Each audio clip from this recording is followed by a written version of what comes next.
when you devise a tax on principles and then say, I want to fix every possible loophole.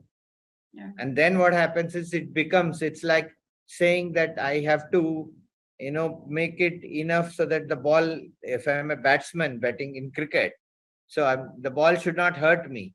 So I pad it so much I look like I'm in armor. Then my running with the wicket suffers, and the sports suffer.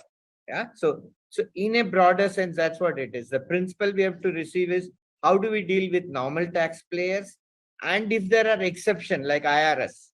Once they say that now I want to test you. How do we do? Otherwise, businesses can look after themselves, and they have methods of checks and balances.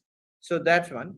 The bigger issue that faces is recipient responsibility seems to be paramount in the new one, and in supplier of goods and services seems to be less of a carry. So we have to carry the recipient has to carry the entire ecosystem if he wants to get out of it. This is a principle, and there needs to be a thought around this to change. Yeah.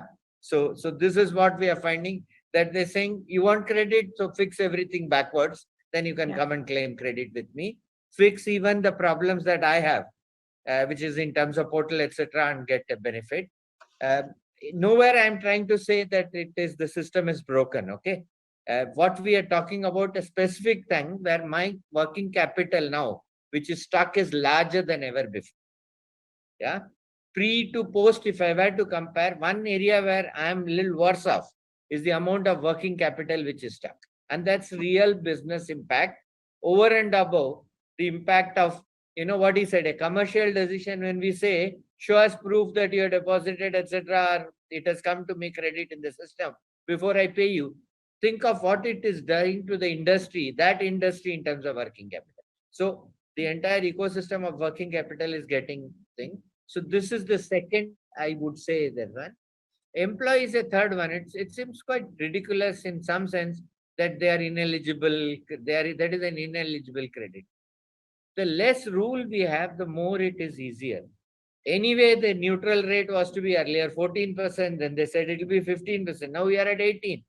So I know all this could be done with ease of doing business or simplicity.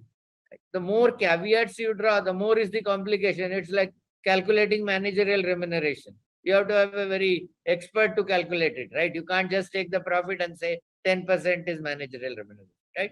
So this is complicated. So this is the one. And ITC should be allowed if suppliers RC is surrendered, cancelled after issue of invoice. This is another bit of concern that are having.